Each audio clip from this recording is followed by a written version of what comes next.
গালিব বলেছেন যে আল্লাহর রাসূলের প্রশংসা করার দায়িত্ব আমি আল্লাহর হাতে দিয়ে দিয়েছি, কারণ একমাত্র আল্লাহই তো ভালো জানেন তিনি তার নবীকে কি পরিমাণ মর্যাদা দান করেছেন।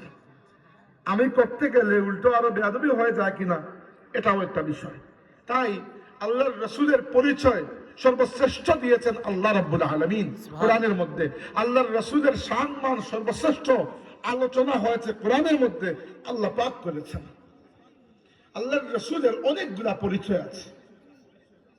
মুহাম্মদ সাল্লাল্লাহু আলাইহি ওয়াসাল্লাম, একটা পরিচয় হচ্ছে তিনি আব্দুল্লাহর পুত্র, একটা পরিচয় হচ্ছে তিনি আব্দুল মুত্তালিবের নাতি, একটা পরিচয় হচ্ছে তিনি নবী, একটা পরিচয় হচ্ছে তিনি শাহিদ, একটা পরিচয় হচ্ছে তিনি মুবাশশির, একটা পরিচয় হচ্ছে তিনি নাযীর, একটা পরিচয় হচ্ছে তিনি দাঈয়ান ইলাল্লাহ, একটা পরিচয় হচ্ছে তিনি সিরাজাম মুনীরা।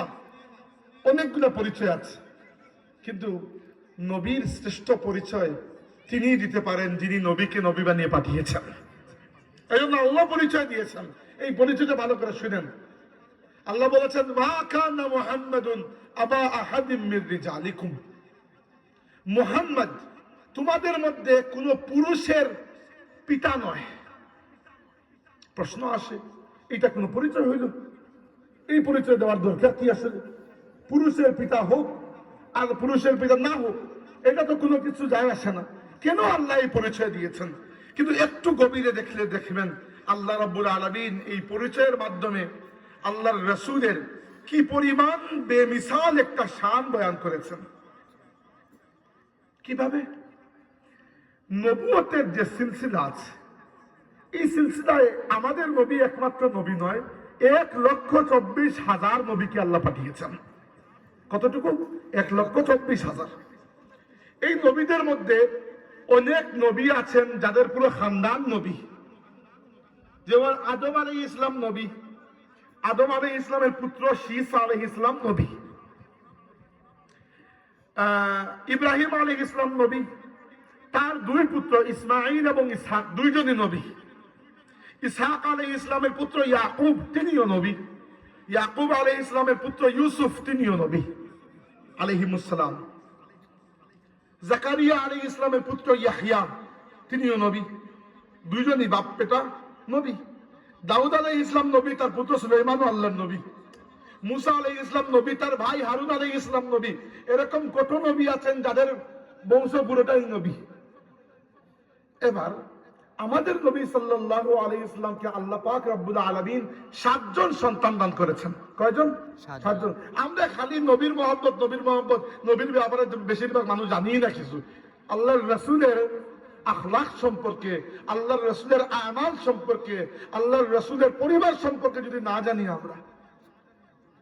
আমি ঢাকা বিশ্ববিদ্যালয়ে ভর্তি পরীক্ষা দিয়েছিলাম, চান্সও পেয়েছি। 2012 সালের অক্টোবরে পরীক্ষা দিয়েছিলাম। 2013 সালে ক্লাস শুরু হয়েছিল অনার্সের। 2018 সালের এপ্রিল মাসে মনে হয় শেষ হয়ে গেছে অনার্স এবং মাস্টার্স। পরে গিয়েছি মিশর, এরপরে এসে দেশে 1.5 বছর শিক্ষকতা করেছি, এখন জার্মানিতে পিএইচডি করতেছি। তো ঢাকা বিশ্ববিদ্যালয়ে ভর্তি পরীক্ষা দেওয়ার সময় আমাদের 3টা বিষয়ের উপর পরীক্ষা হয়েছিল। একটা হচ্ছে ইংরেজি, একটা বাংলা, আর একটা সাধারণ জ্ঞান। সাধারণ জ্ঞানের কোনো লিমিট নাই, যার জ্ঞান সবই সাধারণ জ্ঞান, তাই না? যদি কেউ প্রশ্ন করে যে ক্যামেরা কে আবিষ্কার করেছে, তো এটা তো সাধারণ জ্ঞান, তাই না? যদি কেউ জিজ্ঞেস করে যে আপনার রাখা শেখপাড়া এলাকা কে কে বসবাস করে, ওইটাও সাধারণ জ্ঞান। বলার তো কিছু নাই, যে প্রশ্ন দেবে জবাব জানতে হবে। তো ওইখানে আমাদেরকে বাংলা সাহিত্যের কবি সাহিত্যিক যারা আছেন, বঙ্কিমচন্দ্র চট্টোপাধ্যায় থেকে শুরু করে রবীন্দ্রনাথ ঠাকুর, শরৎচন্দ্র চট্টোপাধ্যায় থেকে শুরু করে কাজী নজরুল ইসলাম, সবার নাম পরিচয় শিখতে হয়েছে। আজকের দিনে যারা সরকারি চাকরিতে পরীক্ষা দেয়, ব্যাংকে পরীক্ষা দেয়, অন্যান্য জায়গায়, এরাও তো এগুলো শিখে, তাই না? কিন্তু কিন্তু আমরা কয়জন আমাদের নবীর পরিবার সম্পর্কে জানি? আপনি বলতে পারবেন আপনার নবীর হয়তো বাবা মার নাম বলতে পারবেন। বাবার নাম আব্দুল্লাহ, মায়ের নাম আমিনা। ওদেরকে ভুল করে আমিনা বলেন, আমিনা নয় আমিনা। আমিনা শব্দটা এসেছে আমানত থেকে। আমানত বুঝেন তো? আমানত। আর আমিনা শব্দটা এসেছে আমান থেকে। আমার নাম হচ্ছে নিরাপত্তা। আমাদের নবীর নাম আমিনা নয়, আমাদের নবীর মায়ের নাম হচ্ছে আমিনা। হামজার উপর একটা মদ রয়েছে, আমিনা। তো আমিনা এবং আব্দুল্লাহ। আমাদের নবীর দাদার নাম আব্দুল মুত্তালিব। দাদির নাম বলতে পারবেন? আমি শিওর একজনে বলতে পারবেন না। আমাদের নবীর দাদির নাম হচ্ছে ফাতিমা, ফাতিমা বিনতে আসাদ। আমাদের ফাতিমা বিনতে আমর আমাদের নবীর দাদির নাম।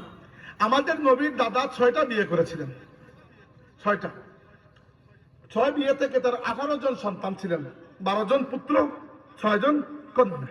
12 পুত্রের মধ্যে একজন হচ্ছেন আমাদের নবীর বাবা আব্দুল্লাহ, আর বাকি 11 জন চাচা আর 6 জন ফুফু। এই হচ্ছে আমাদের নবীর পরিবার।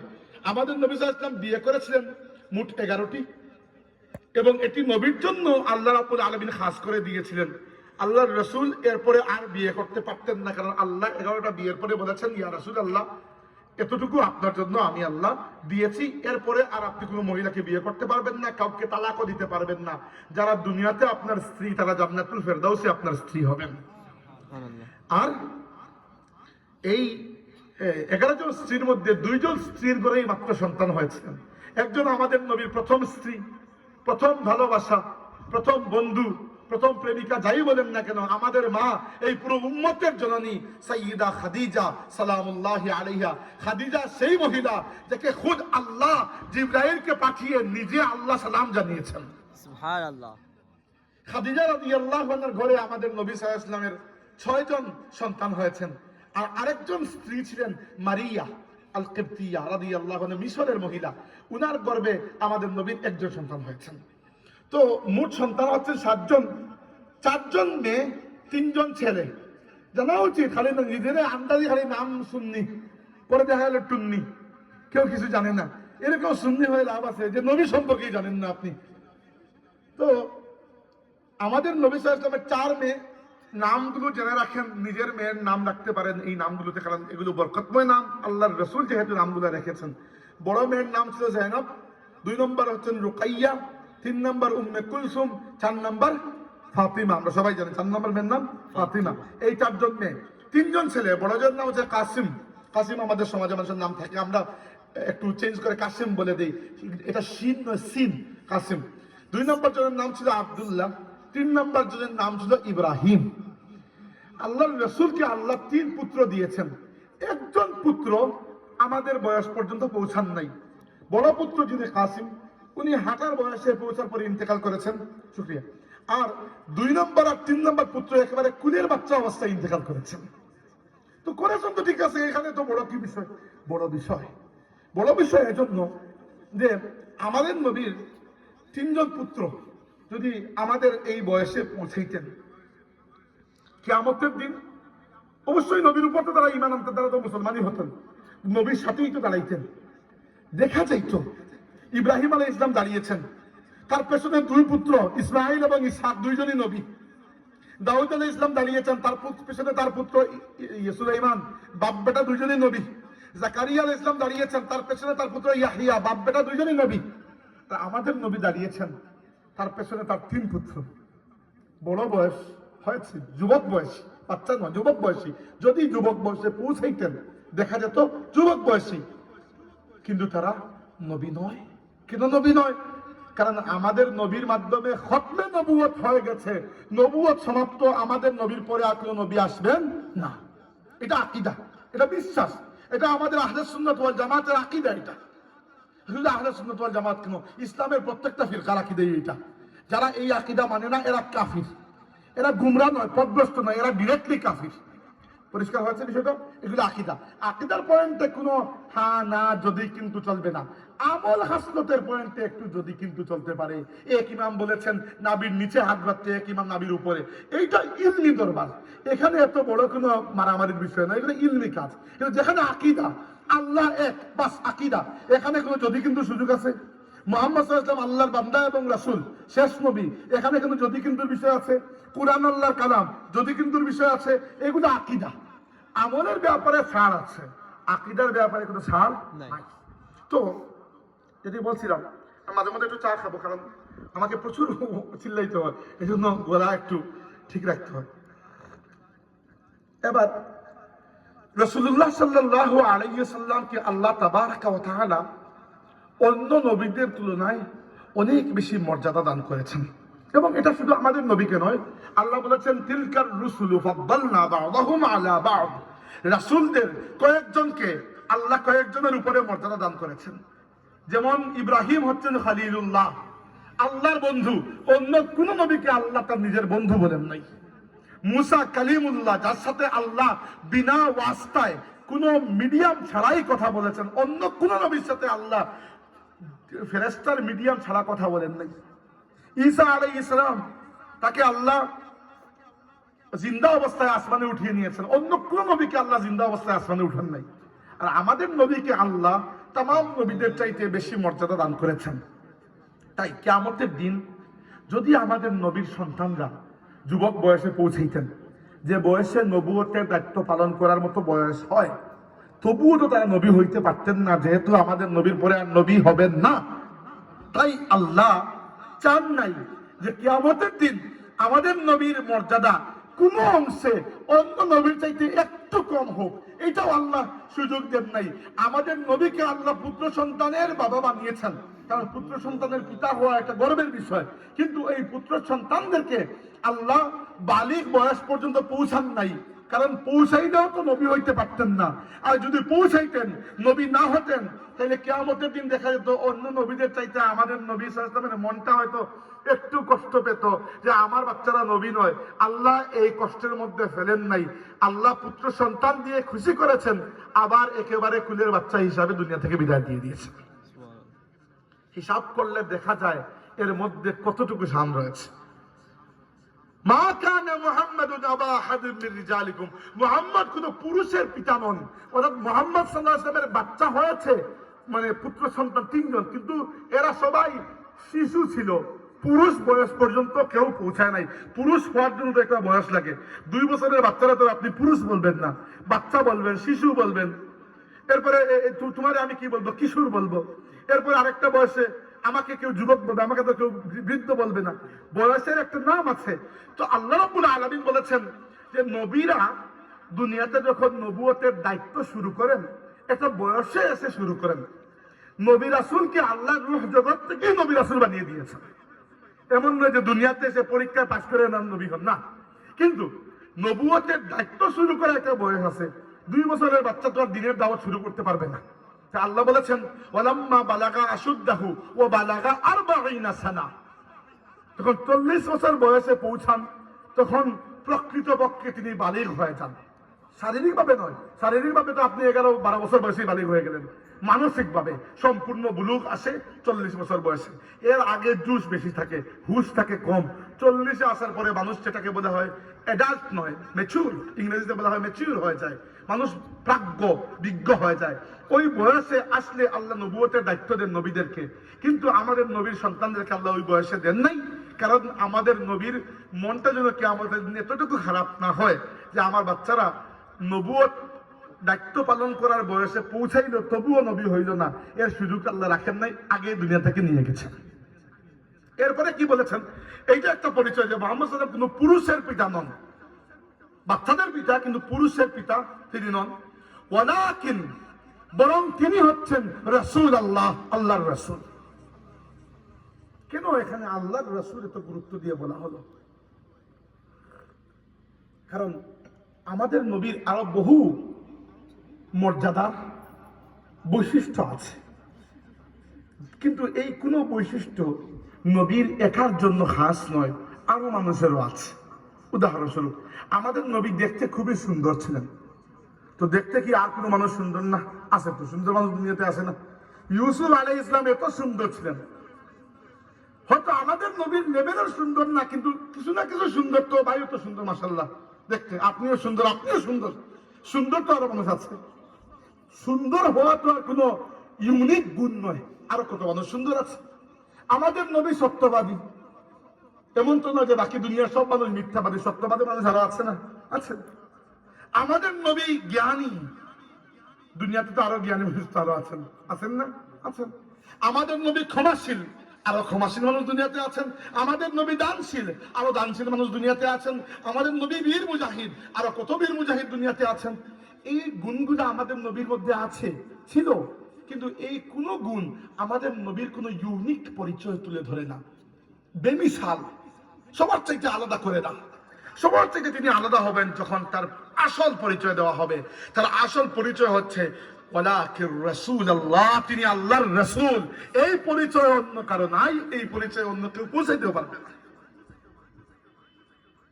শুধু তাই নয়, দেখেন কেউ যদি বলে যে আমি মুহাম্মদ সাল্লাল্লাহু আলাইহি ওয়াসাল্লামকে রাসূল মানি না, শুধুমাত্র সুন্দর মানি, তো লাভ হইল কিছু? সুন্দর মানলেই কি আর না মানলেই কি?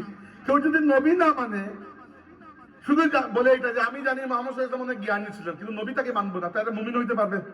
তো নবী না মানলে বাকি সারা দুনিয়া মানলেও কোনো লাভ নাই আসলে।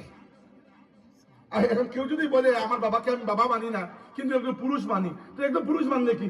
এখন তো কোনো ফায়দা তো নাই। তো আসল পরিচয় কোনটা? রাসূলুল্লাহ। এ বেমিসাল।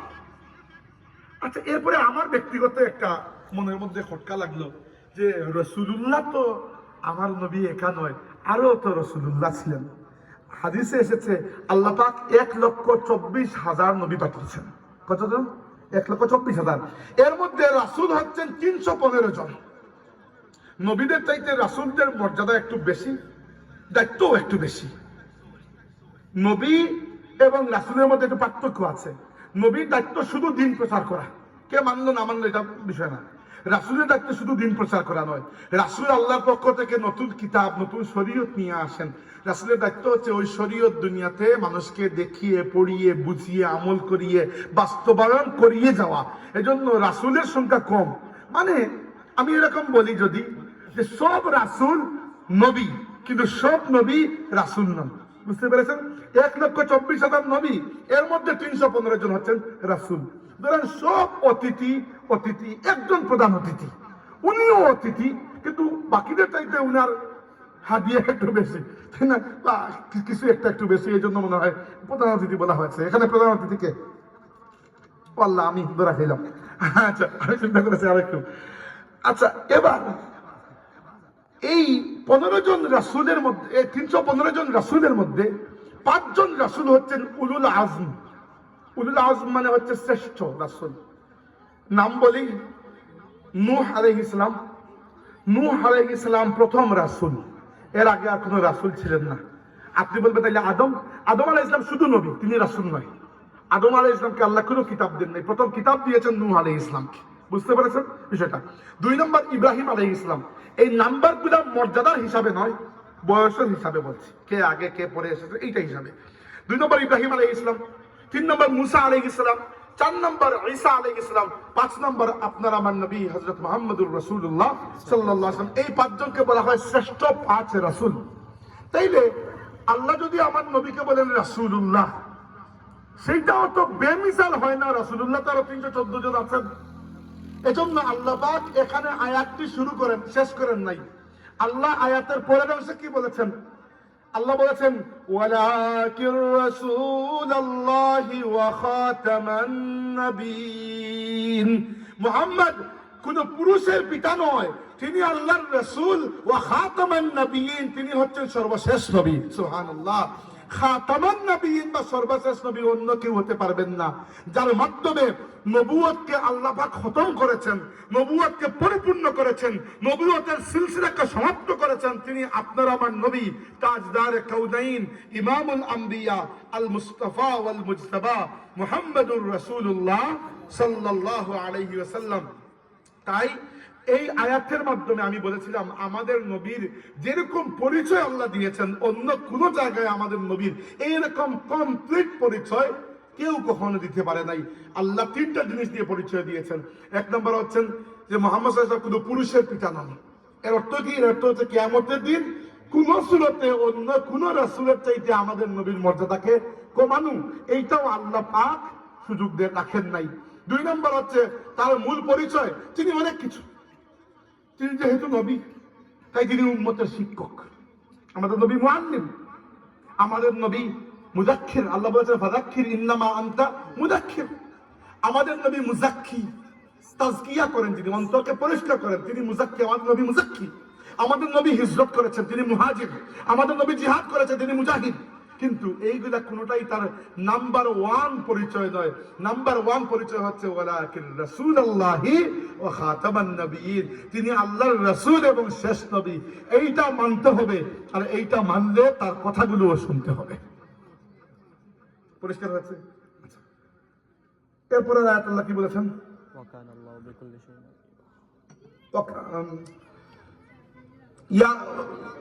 ওয়াকান আল্লাহু বিকুল্লি শাইইন আলিমা। আল্লাহ তাবারাকা ওয়া তাআলা প্রত্যেকটা বিষয়ে সর্বজ্ঞানী।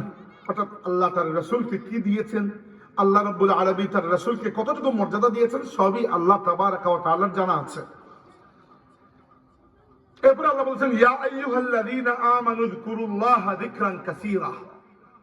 হে ঈমানদারগণ, অধিক হারে আল্লাহর জিকির করো। জিকির মানে কি? পাদ্য না পাদ্য, জিকির মানে পরে বলবো, আপাতত জিকির বলতে জিকির, এটাই বুঝেন। আল্লাহ বলছেন হে ঈমানদারগণ, অধিক হারে আল্লাহর জিকির করো। ওয়াসাব্বিহুহু, আল্লাহ তাসবিহ পাঠ করো।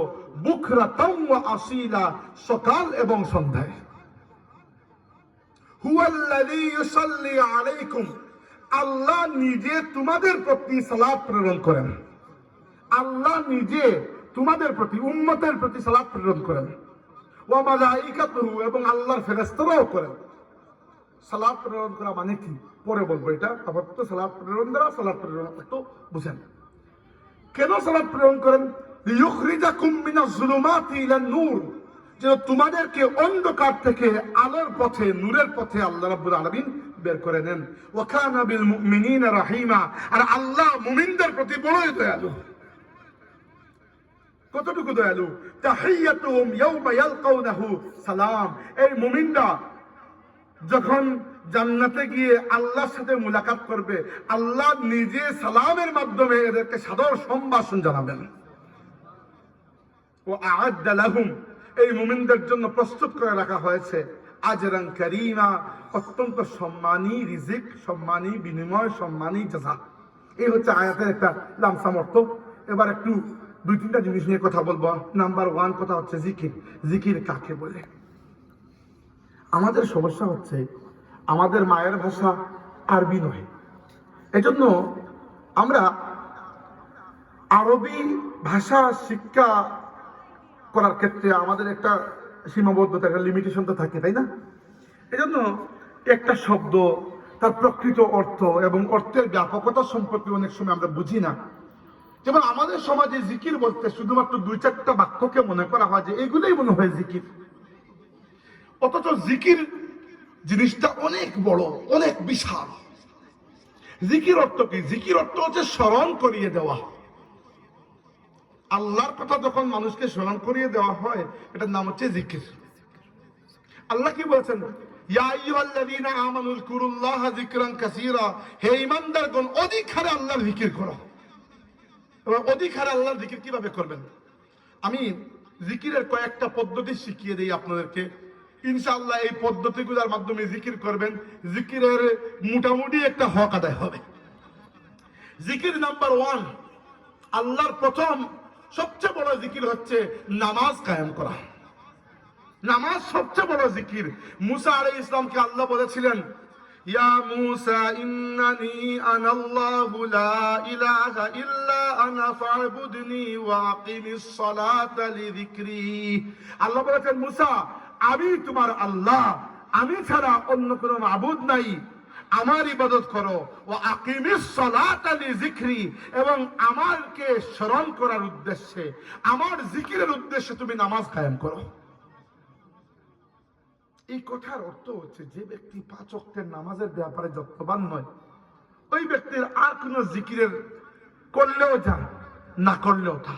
হাদিসে এসেছে কিয়ামতের ময়দানে আল্লাহ পাক সর্বপ্রথম বান্দার আমলের মধ্যে আউয়ালু মা ইউহাসাবু বিহিল আবদু ইয়াউমাল কিয়ামাতি মিন আমালিহি সালাতাহু, কিয়ামতের দিন বান্দার আমল থেকে প্রথম যে আমলের হিসাব আল্লাহ নেবেন এটা হচ্ছে তার নামাজ।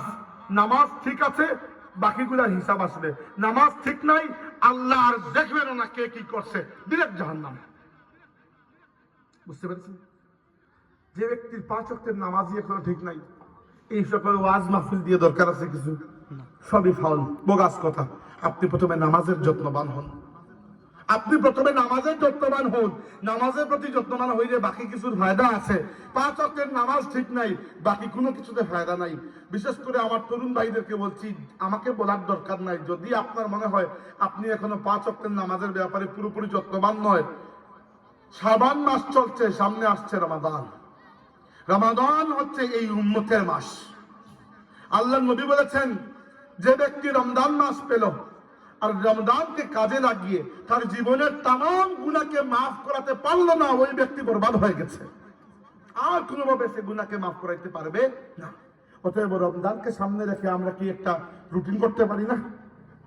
আমাকে বলার দরকার নাই, নিজে নিজের মতো করে রুটিন করেন। এমন রুটিন করবেন যেন রুটিনটা 5 ওয়াক্ত নামাজের আশেপাশে রুটিনটা সুন্দর করে তৈরি হয়। আমি নিশ্চিত করে বলতে পারি, একটা মাস যদি আপনি 5 ওয়াক্তের নামাজ টাইম মতো ঠিক মতো আদায় করেন, রমজান চলে গেলেও নামাজ ইনশাআল্লাহ আপনার আমল থেকে বিদায় হবে না, নামাজ থাকবে, নামাজের রুটিনটাও থাকবে ইনশাআল্লাহ। করবো তো আমরা? 2 নম্বর, আল্লাহর 2 নম্বর জিকির হচ্ছে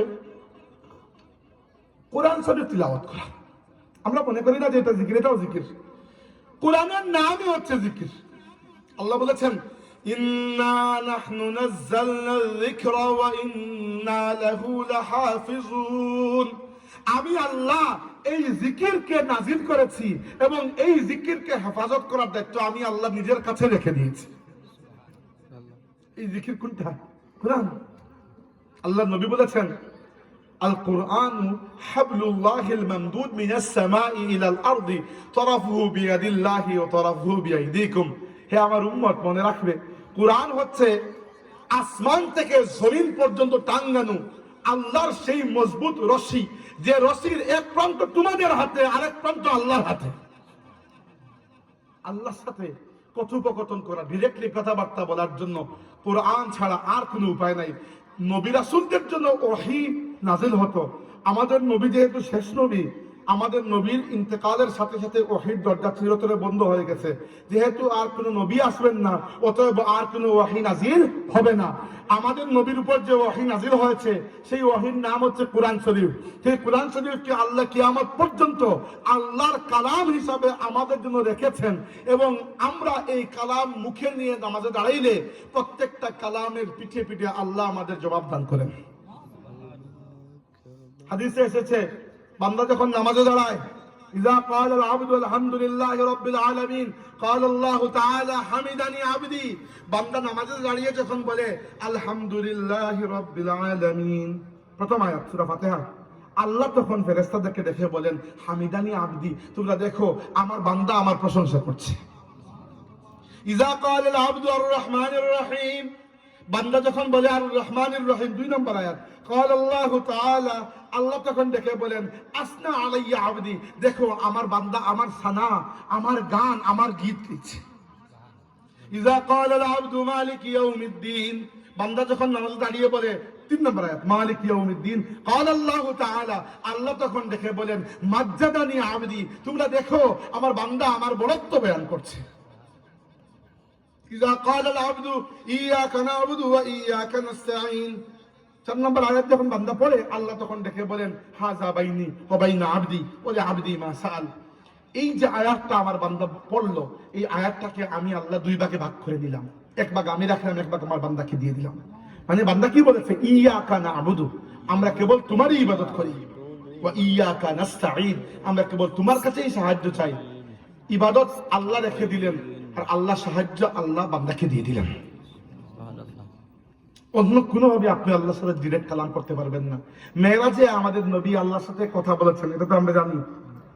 আর আমরা আল্লাহর সাথে কথা বলি নামাজে দাঁড়িয়ে কোরআন তিলাওয়াতের মাধ্যমে। এজন্য বলা হয় আসসালাতু মিরাজুল মুমিনিন, নামাজ মুমিনের মেরাজ। কি জন্য? এটা খালি আন্দাজি কথার কথা নয়। আসলেই নামাজ ছাড়া অন্য কোনো পদ্ধতিতে আপনি আল্লাহর সাথে ডিরেক্টলি কথা বলতে পারবেন না। নামাজ দাঁড়িয়ে যখন কোরআন তিলাওয়াত করবেন, প্রত্যেকটা কথায় কথায় আল্লাহ আপনার কথার জবাব দিবেন। আচ্ছা, 2 নম্বর জিকির পাইলাম কোরআন তিলাওয়াত, 1 নম্বর জিকির নামাজ, 2 নম্বর জিকির কোরআন তিলাওয়াত। 3 নম্বর জিকির হচ্ছে একটা বাক্য, যে বাক্যটা আল্লাহর কাছে সবচেয়ে পছন্দ। আল্লাহ নবী বলেছেন আফদালুজ যিকরি লা ইলাহা ইল্লাল্লাহ, জিকিরের শ্রেষ্ঠ বাক্য হচ্ছে লা ইলাহা ইল্লাল্লাহ। এবং আমাদের মুর্শিদ আল্লামা ফুলতুলি সাহেব রহমতুল্লাহ আলাইহি যতগুলো তরিকার সবক আমাদেরকে দিতেন, প্রত্যেকটা তরিকার প্রথম জিকিরই হচ্ছে লা ইলাহা ইল্লাল্লাহ। কেন? এটা গড়ে বসে কেউ বানায় নাই, আল্লাহর নবী বলেছেন এটা হচ্ছে শ্রেষ্ঠ জিকির। 3 নাম্বার পেলাম। 4 নাম্বার জিকির, এই ধরনের মাহফিল গুলাও জিকির। এই ধরনের যে মাহফিল যেখানে বসে আল্লাহর কথা বলা হয়, আল্লাহর রসুলের কথা বলা হয়, মানুষ আল্লাহ এবং আল্লাহর রসুলের সম্পর্কে ইয়াদ করে, যে মাহফিলগুলোতে এই মাহফিলগুলো আল্লাহর জিকিরের মাহফিল হয়ে যায়। আল্লাহ নবী বলেছেন লা ইয়াকুদু কওমুন ইয়াযকুরুনাল্লাহা ইল্লা হাফাতহুমুল মালায়েকা ওয়া গাশিয়াতহুমুর রাহমা ওয়া নাযালাত আলাইহিমুস সাকিনা ওয়া যাকারাহুমুল্লাহু ফিমান ইনদাহু। বান্দারা একসাথে বসে যখন আল্লাহর কথা ইয়াদ করে, ফেরেশতারা এসে ওই মাহফিলে শরীক হয়ে যান। আল্লাহর রহমত ওই মাহফিলকে চারদিক থেকে ঘিরে রাখে, এবং যারা এই মাহফিলগুলোতে উপস্থিত হয় এদের নাম আল্লাহ ফেরেশতাদের সামনে গর্ব করে উচ্চারণ করেন। সুবহানাল্লাহ। আর 5 নম্বর জিকির হচ্ছে, আমরা যদি আল্লাহর রসুলকে ইয়াদ করি অটোমেটিক্যালি আল্লাহকে ইয়াদ করা হয়ে যায়। এই ব্যবস্থা আল্লাহ নিজে করে দিয়েছেন। আল্লাহর নবীকে ইয়াদ করা মানে আল্লাহকে ইয়াদ করা। এটা একটা আনইউজুয়াল, অবাক বিষয়, কিন্তু এরকম করা হয়েছে। আল্লাহ কোরআন শরীফ সূরা নাযিল করলেন, আলাম নাশরাহ লাকা সাদরাক। ফেরেশতা জিবরাইল আসলেন। তাফসীরে তাবারির মধ্যে পুরো ঘটনা এসেছে, তাফসীর ইবনে কাসিরের মধ্যে পাবেন। জিবরাইল এসে বললেন ইয়া রাসূলুল্লাহ, ওই যে আল্লাহ বললেন ওয়া রাফা'না লাকা যিকরাক, হে নবী আমি আল্লাহ আপনার আলোচনাকে সমুন্নত করে দিয়েছি। হে আল্লাহর রাসূল, আপনি কি জানেন আল্লাহ কিভাবে আপনার আলোচনাকে সমুন্নত করেছেন? আপনার আলোচনাকে সবার চাইতে বাড়িয়ে দিয়েছেন কিভাবে আপনি জানেন? আল্লাহর রাসূল বললেন আল্লাহ তো ভালো জানেন তিনি কিভাবে করেছেন। জিবরাইল বললেন ইয়া রাসূলুল্লাহ, আল্লাহ আপনাকে বলার জন্য আমাকে জানিয়েছেন। জিবরাইল, আমার নবীকে গিয়ে বলো আমি আল্লাহ আমার নবীর আলোচনাকে শান মানকে এরকম বুলন্দ করেছি যে আমি আল্লাহ আইন জারি করে দিয়েছি, ইজা যুকিরতু যুকিরতা মাইয়া। যখন দুনিয়ার যেখানে আমি আল্লাহকে ইয়াদ করা হবে সেখানে আমার রাসূলকেও ইয়াদ করা হবে। কিভাবে? কত ভাবে, কত সিস্টেমে। এর মধ্যে ধরেন একটা উদাহরণ দিলেই বুঝবেন। আজান, প্রত্যেকদিন 5 ওয়াক্ত আজান হয়। দুনিয়াতে যেহেতু সব জায়গার সময় এক নয়, একই টাইমে সব জায়গায় তো মাগরিব হচ্ছে না। বাংলাদেশে যখন মাগরিব, সৌদি আরবে তখন জোহর, ঠিক না? আমেরিকা তখন ফজর বা হয়তো ফজরই হয় নাই। অস্ট্রেলিয়া তখন ফজর, জোহর হয়, আসর হয়, মাগরিব এসা হয়ে গেছে হয়তো। দুনিয়ার টাইমে ব্যস্ত আছে না? তার মানে সব সময় ভিন্ন ভিন্ন জায়গায় নামাজের টাইম হচ্ছে। যত জায়গায় নামাজের টাইম হচ্ছে আযান হচ্ছে। যতবার আযান হচ্ছে মুয়াজ্জিন দাঁড়িয়ে বলছে আশহাদু আল্লা ইলাহা ইল্লাল্লাহ, আল্লাহর কথা ইয়াদ করছে। যতবার বলছে আশহাদু আল্লা ইলাহা ইল্লাল্লাহ, এরপরেই বলছে আশহাদু আন্না মুহাম্মাদার রাসূলুল্লাহ। যতবার আল্লাহর কথা ইয়াদ করেছে ততবার আল্লাহর রাসূলের কথা ইয়াদ করছে কিনা? করেছে। আমাদের নামাজের মধ্যে যে নামাজটা আমরা পড়ি একমাত্র কার জন্য? আল্লাহর জন্য। বড় করে বলেন আল্লাহর জন্য, খালিস আল্লাহর জন্য। ইবাদত একমাত্র আল্লাহর জন্য, অন্য কারো জন্য আমরা ইবাদত করি না, এটা শিরক। কিন্তু সেই নামাজের শেষ দিকে সালাম ফেরানোর আগে আমাদের নবীর প্রতি দুরূদ পড়াকে আল্লাহ ওয়াজিব করে দিয়েছেন। এজন্য আমরা পড়ি আল্লাহুম্মা সাল্লি আলা মুহাম্মাদ ওয়া আলা আলি মুহাম্মাদ কামা সাল্লাইতা আলা ইব্রাহিম, পড়ি না এটা?